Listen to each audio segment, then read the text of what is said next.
I'm Joe. And I'm Ryan, and welcome to the Budget Bros podcast. We've set out to make something different. Our goal is to reinvent the meaning of the word budget and to help you achieve a quality life without feeling like you're really giving anything up. We share our mindset, give you the tips, tricks, and techniques that we use ourselves. We do the legwork and give you the very best of everything we find. Get ready. The podcast starts right now.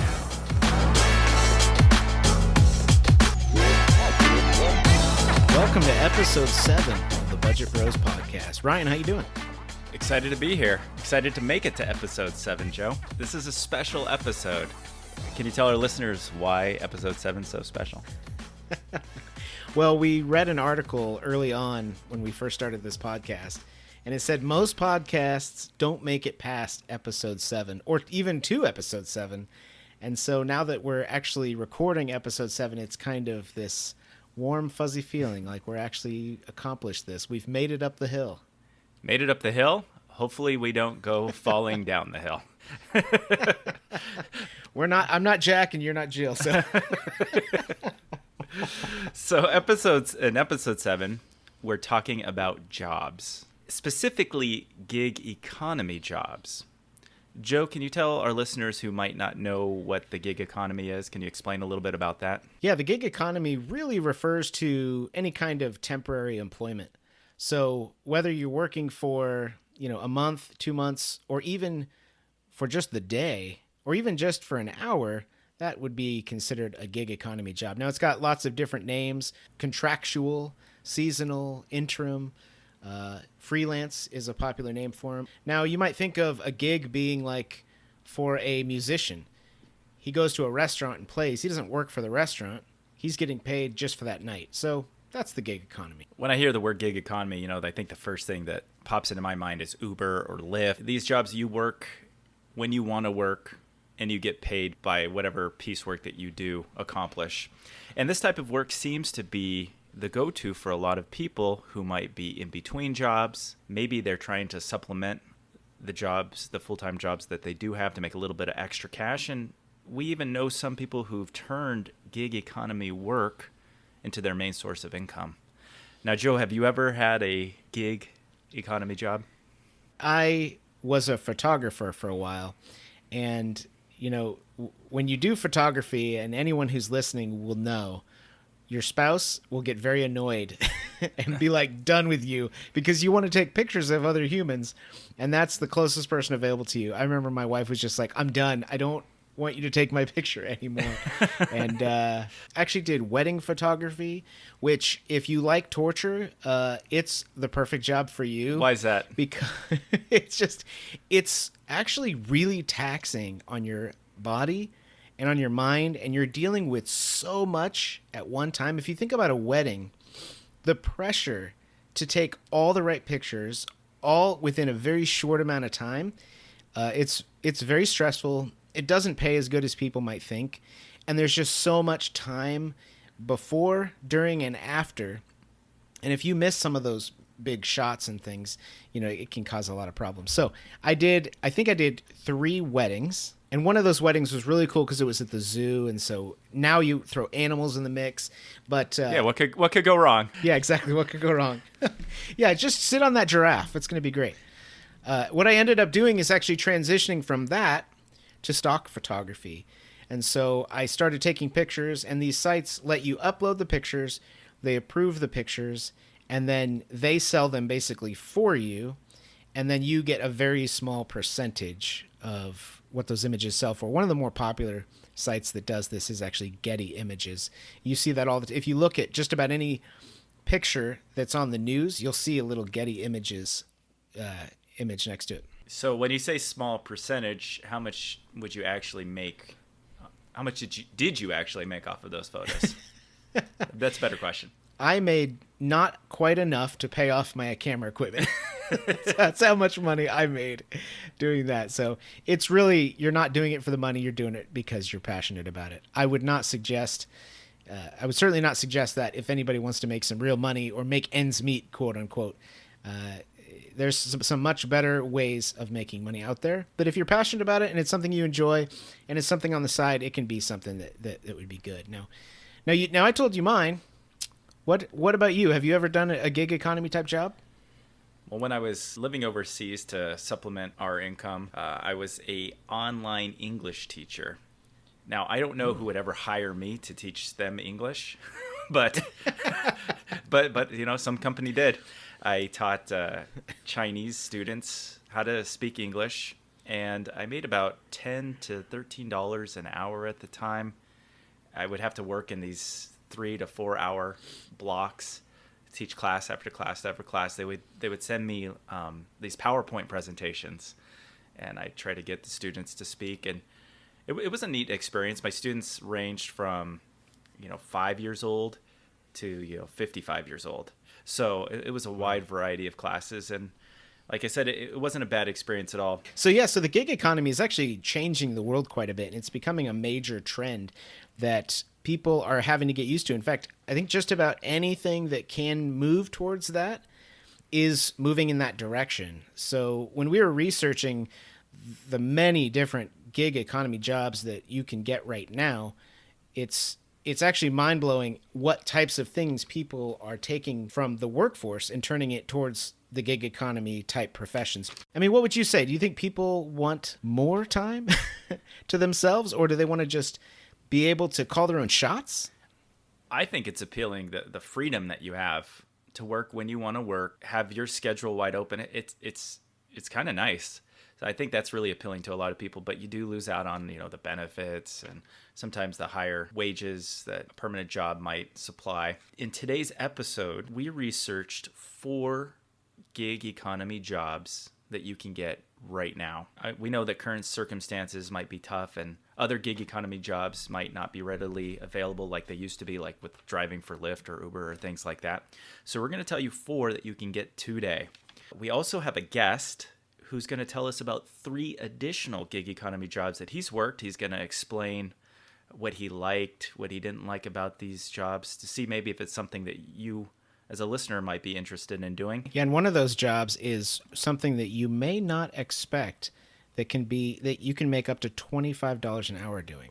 Yeah, I was really surprised about that. And finally, if you stick around till the end of today's episode, we're going to give you our money-saving tip of the week.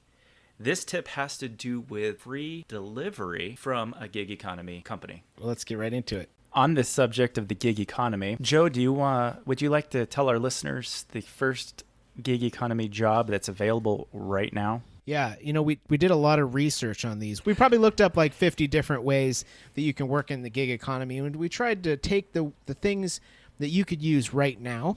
And one of those is Instacart. Now, I used Instacart personally myself to order from Costco, but then I looked into it on the other side. If you were to work for Instacart, what is that like?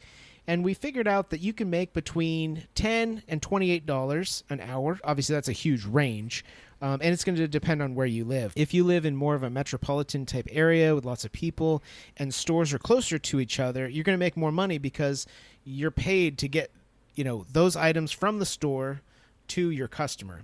Another way to make a little bit more money with Instacart is with tips.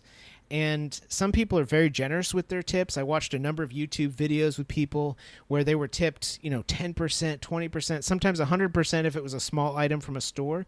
But the way that you make the most amount of money with Instacart is by shopping big. So if it works a lot like here's a job where you can go real close to you and pick up these items at the store, and it's like $400 worth of stuff. You're going to make more money with those bigger orders than the smaller ones. And you get to choose those. You get to choose which ones that you accept through Instacart. Yeah. So if like something comes across like, oh, here somebody needs 1 tube of toothpaste, you can choose to deny that. But you do put it in the app what times you're available, and then during those times it will send you messages on what things are available for you to go and pick up. The reason we're talking about it is because you could sign up for this, get involved right now, and it's a really hot thing. You can make good money with the tips. I think without the tips, it's going to be, you're looking at those $10 ranges, and you're really good with customer service and texting people and letting them know what items are available and what they're not at the store. You can make a little bit of cash. I had that experience with Instacart. There were some items that we had chosen that weren't there, so the person kept getting back to us. Would you like this or that or this or that? If you're good at responding to the customers, making sure they're satisfied, I'm sure that will result in better tips. Absolutely. So now, Ryan, tell us, what's the number 2 thing? Well, with all of the deliveries that are taking place right now, Amazon needs your help to make these possible. Amazon is calling on you. You can work as a subcontractor for Amazon Flex. You use your own vehicle to deliver Amazon packages. They say that you can make about $18 to $25 an hour depending on your location and any tips that you receive.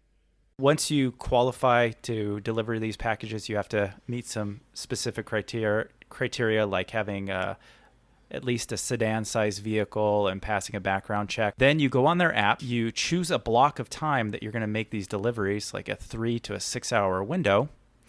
You show up at their warehouse, they load your car up, and then off you go making those deliveries.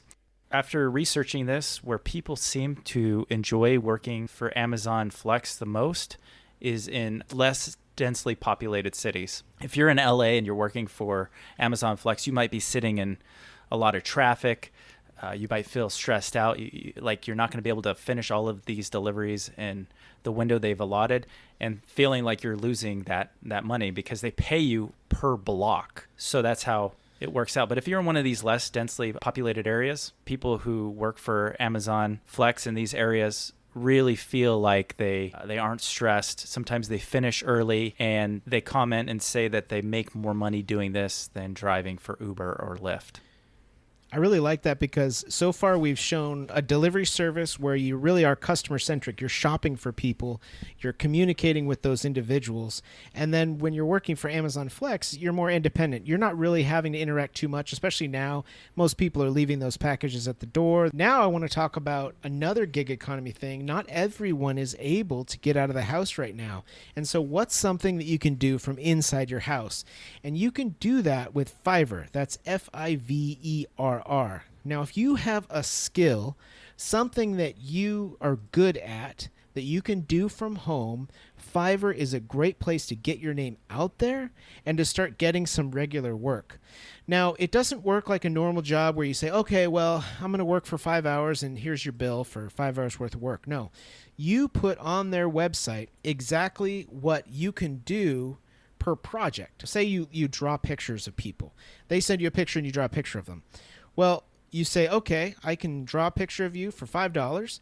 It's going to be kind of like a sketch, but for $10, I can maybe fill in a little bit more details, and then for $30, I can draw this beautiful picture of you with color.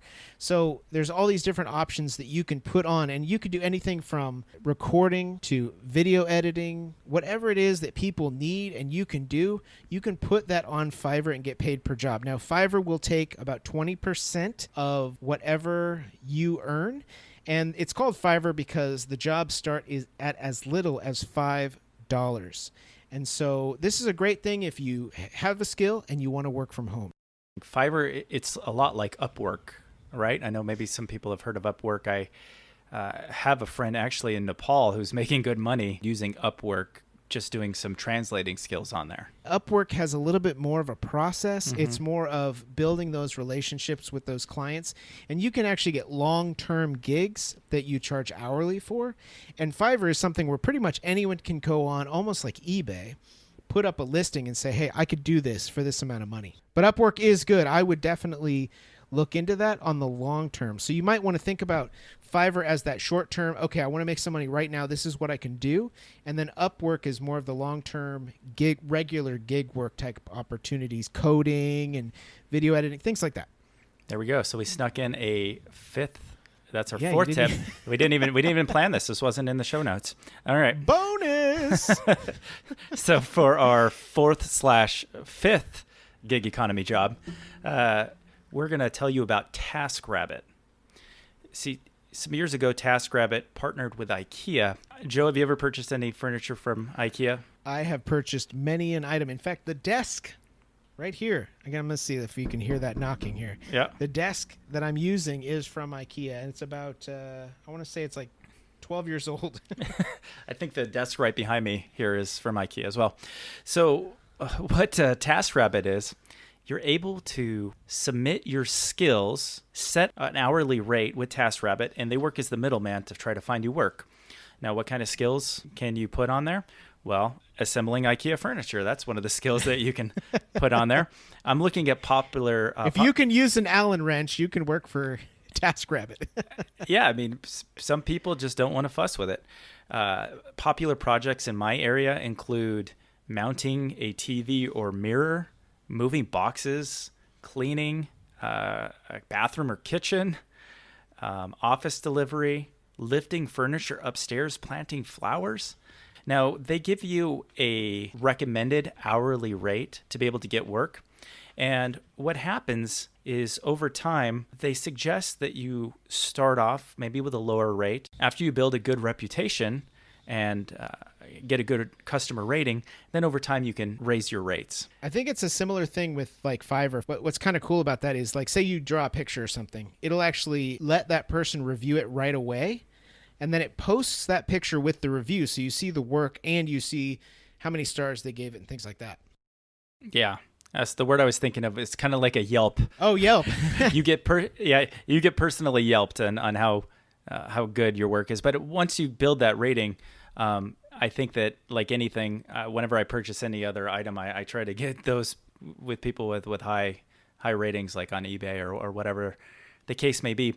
For the time that we're living in right now, they have contactless tasks as well. This includes contactless delivery, pickup of prescriptions, running errands, grocery shopping, disinfecting services, yard work, virtual assistant.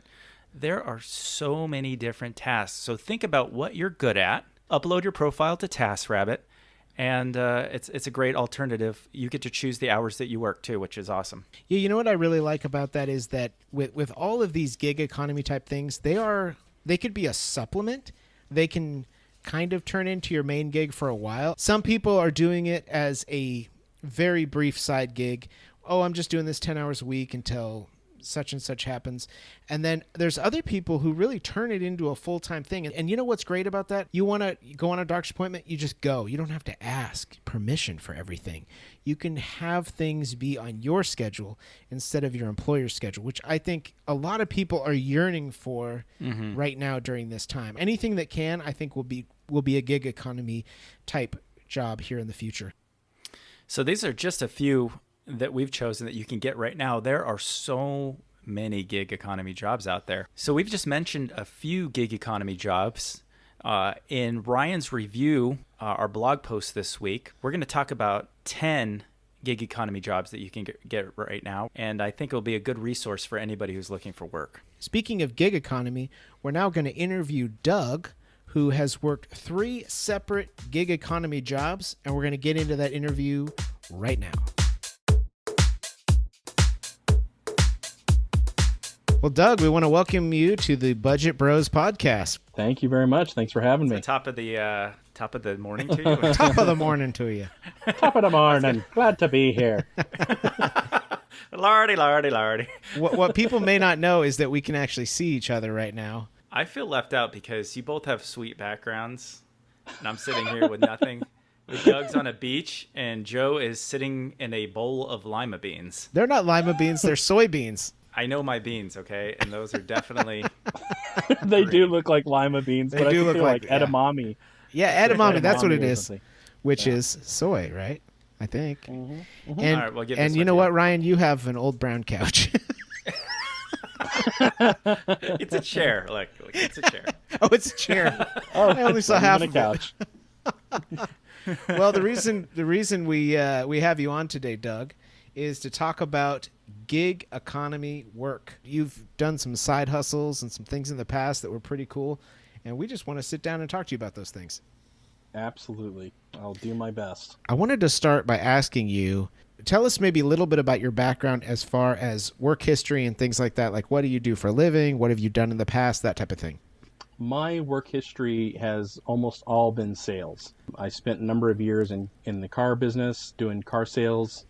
And then I got into business-to-business sales, working for a collection agency. And then my health went downhill. When that happened, I ended up having to file for disability. So that's been my foundation income for the past number of years, for like probably about 6 years now. I got into part-time work to supplement that income And that's what led me to the gig economy jobs. Is there a certain amount you're not allowed to make and stuff like that with disability?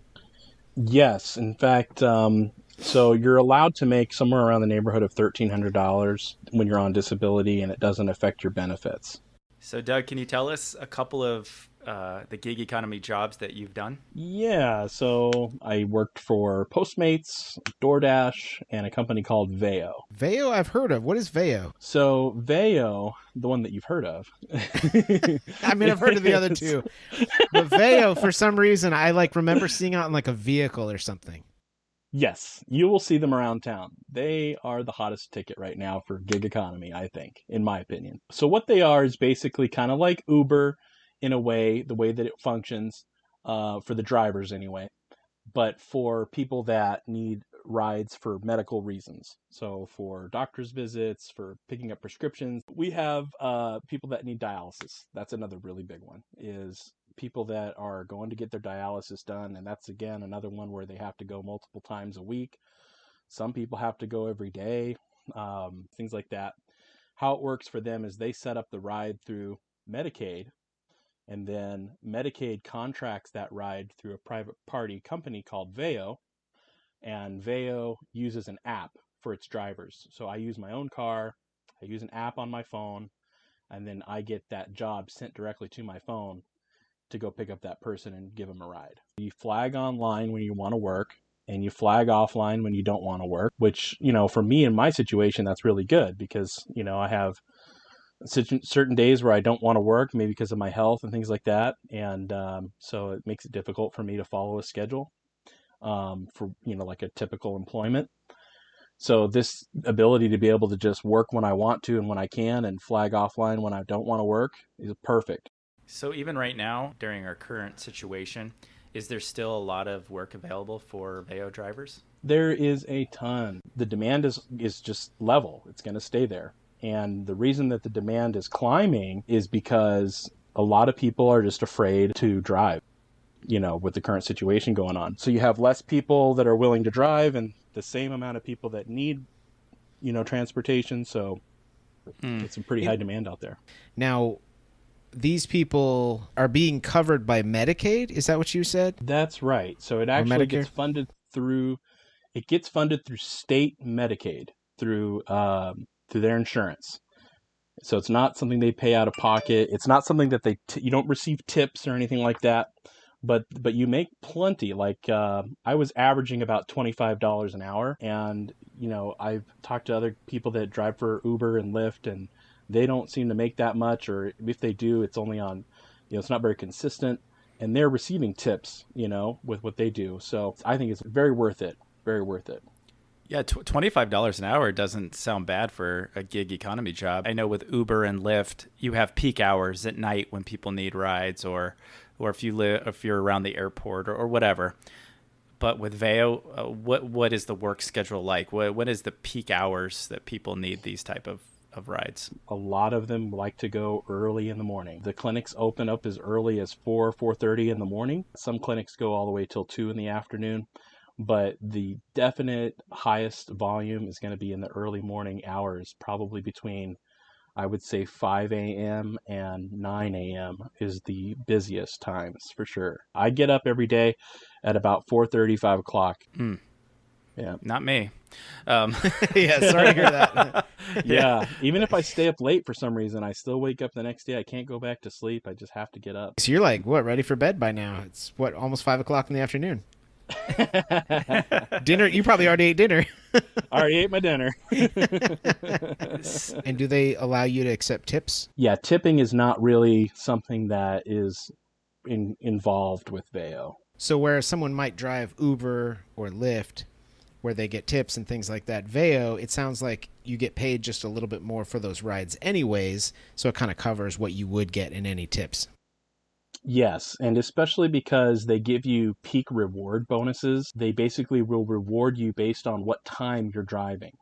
So if you are driving during peak hours, they're going to give you extra incentive in the way of a percentage bonus per mile. So that tends to be pretty good. And that's where you make up, your bulk of your money. As long as you're driving at the right times and you're available during those times and you get as many trips in as you can, you're going to get that bonus peak time reward. Another thing that they're doing right now is, and they don't always do this, but they are giving bonuses based on total number of rides that you do in a week. So if you commit to doing 100 rides in a week, they're going to give you an extra $100 or 85, and it goes down, it titrates down. If you do 85 rides, they'll give you $75, and it just kind of goes down from there depending on what you want to try and do for the week. So it sounds like it's flexible. You get paid pretty good, at least compared to what I've read about some of these other driving apps, Uber, Lyft, things like that.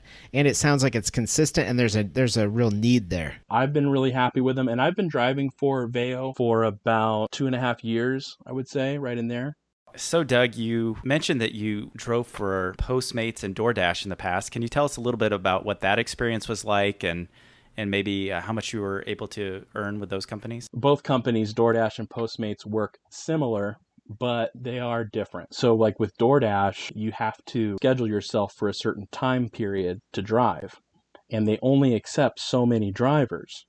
Once those time slots are filled, you have to wait. Whereas with Postmates, you can flag online whenever you want. They don't follow a schedule. I would say I averaged about $10 an hour, something like that, 10 to 15 at the most. I would say most orders were averaging at about $7 an order, and then you would get a tip, and you would do about one job per hour. And what are the peak hours for those type of jobs? I'm sure probably in the evenings, right? Definitely around meal times. Lunch and dinner are the busiest. Breakfast is definitely a lot slower. That just sounds so weird, ordering breakfast through Postmates or something like that. That just seems like such an odd thing, like you can't pour a bowl of cereal. You got to order exactly. one of those Starbucks, sandwiches or something like that. That just seems nuts. But I guess you could have your Starbucks delivered, which would be kind of cool too. I was thinking about bacon and eggs. They have like a shelf life of about 1 minute as soon as you cook them. So by the time that they deliver it, I don't know if I'd be ready to eat that. Would you say that you had enough work to, like the average person, would they be able to get enough work to pay the bills, or would this be something on top of a job that they'd have to do? You are using your own car. You're putting miles, you're putting wear and tear on your vehicle. So there's that. You're putting your own gas in the car. And the other aspect of it is, you're driving, and driving takes a lot out of you. For me, I would only work 4 to 5 hours in a day, and I would only work 4 to 5 days a week. But I was able to bring home $500-$600 a week. I have another income that I have that helps support me, so I didn't have to do it full time. I didn't have to rely solely on Veo. But if I had to, definitely doable. Like if I had to, I could have worked, say, 4 or 5 hours, taken a break during the day, and then go back to it and do another maybe 2 or 3 hours in the evening. Big complaint about people who work some of these gig economy jobs is that they're 1099 versus W-2'd. Financially for them at the end of the year, what is that going to mean for them as far as taxes go and things like that? It's pretty simple. You take your 1099 that they give you at the end of the year. You also want to make good records of your mileage and things like that, and anything that you spend. You just need to keep track of your daily miles and have a total mileage. Those are the two important things, is making sure that your daily miles are tracked and that you have a total running mileage. Now, before you leave, I want to ask you something, Doug. If you had one money-saving tip for our listeners, what would it be? I've found a little way to save money on gas that I have liked, which is through Circle K Easy Pay. I don't know if you've heard of that at all. No. But they have a card that you can get in Circle K. You have to ask for it. It's an Easy Pay card, and then you link that card to your bank account. And it takes a couple days to set up, because what they'll do is they'll send a couple small deposits to your bank, and you got to verify those deposits. Once that's set up, you're going to save 6 cents a gallon on every purchase. But for the first, I think it is 100 gallons, you save 20 cents a gallon. So that's a pretty good savings. That's something that I did, especially since I'm driving for a living. And that's been a good little saving tip for me. Nice. Thanks for sharing. So we're just going to cut that in your interview, and we'll steal that as Ryan's money-saving tip of the week. There you go. Beautiful. Well, Doug, I want to thank you so much for coming into the Budget Bros podcast. We really appreciate you giving us some of these insights into some of these gig economy jobs. We hope that our listeners can benefit. And if any of you out there have questions or comments for us or Doug, or you want to talk about this subject, get more information, please email us at budgetbrospodcast@gmail.com. Thanks, Doug. Yeah, thanks for having me. It was great. Well, that was a really great interview with Doug. I think a lot of people think of Uber and Lyft. I didn't really think of it. I actually saw many of their vans driving around, but I didn't really realize what they did until this. And I think that's probably something if you're an early riser, boy, you can make a lot of money with that. Yeah, when he said $25 an hour as an average for a gig economy job, that's not bad. Yeah, and he's just driving. He's just driving, yeah. So that might be something that you want to take a look at. Yeah, think about if you started as early as he does, 5 o'clock in the morning. 5, 6, 7, 8. By 9 o'clock, you made $100, and you're probably good for the day. Pulling in $500 a week, working 4 hours a day part time. That's pretty good for some people. That ain't bad. And even if you want to supplement a couple hours and make a little bit of extra needed cash right now, go for that too. I do want to bring up something real quick. The people who are working in the gig economy, generally speaking, are not employees technically of these companies, but they're receiving 1099s. And so it's so important to just keep track of everything you do, the money you spend on things like your vehicle maintenance, your tires, your gasoline, and especially your mileage. When you're in that type of field, you want to really get to know your tax accountant as well as possible, or get to know the rules on that in your state and in your area so that you can maximize the amount of money you make and minimize the amount of tax. Yeah, and I think that Doug mentioned just a little bit about that in his interview. That's great. That's a great tip to keep in mind there, Joe. So now I believe Ryan has our money-saving tip of the week.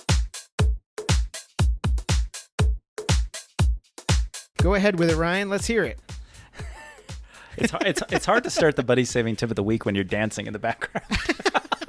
Dude, dancing to fake music that we're going to put in later.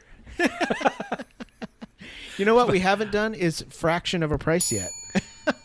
Well, there you go. You got it in. You snuck it in, and your wife is going to thank you for that when she finally does listen to this episode. Onto the money-saving tip for this week. It has to do with the gig economy. If you're like me, you like to, from time to time, order from restaurants and have it delivered via different Postmates or Door Dash. Well, this deal this week is all about the Dash Pass from Door Dash. Joe, what is the Dash Pass? The Dash Pass is a way of saving money on those regular deliveries that you get from DoorDash. So the cost of this is $9.99 per month. You can cancel anytime, and it gives you 0 delivery fees and reduced service fees when you order over $10 worth of food. And so there are many restaurants that are part of this Dash Pass program. So most of your favorites are going to be involved, and you'll save between $4 to $5 an order. If you're ordering pretty regularly from DoorDash, this can save you some money. Yeah, I agree. And why pay $9.99 a month when you can get it for free? That's what our deal of the week is talking about. If you have a Chase Freedom card or a Chase Sapphire Reserve card, you can link your credit card with DoorDash. We're going to have the links in our show notes this week for you. But if you have the Chase Freedom card, you get 3 months of Dash Pass for free. But this is the better deal. If you have the Chase Sapphire Reserve card, you get 2 years of Dash Pass for free. Yeah, they also have one for the Chase Sapphire Preferred card where you get it for 1 year. So lots of different options there, huh? Yeah, so if you already have one of these credit cards, why not take advantage of this? You are literally getting your food delivered for a fraction of the price. I just said that so that we get the bell. You got it. I got it. Adding Sweet. it in. Joe and I love credit card offers. I think that we're going to do a future episode all about the things that you can get on points. I know that in the past, my wife and I had gotten a free trip to Hawaii, all on credit card points. And I know that you talked about a whole trip to Italy, I think, or was it Europe? What was it, Joe? Yeah, we went to Italy. All of our airfare and hotels and everything was through the points that we received through credit cards. So I think we'll share how to do that on a future episode. If you want to hear that episode or any other ideas for episodes, please feel free to email us at budgetbrospodcast@gmail.com. Well, that wraps up episode 7 of the Budget Bros podcast. We want to thank everybody for listening this week. We also want to thank our guest Doug for sharing the gig economy work he's done throughout the years. We'd also like to invite you to our website, budgetbrospodcast.com, where at the top of the page you can see all of the social media platforms that we're a part of. You can also see previous episodes as well as the money-saving tips of the week. You can also give us a rating on this podcast. Well, thanks for tuning in. We'll see you in 7 days. Take care. I had to take it from you. I love it.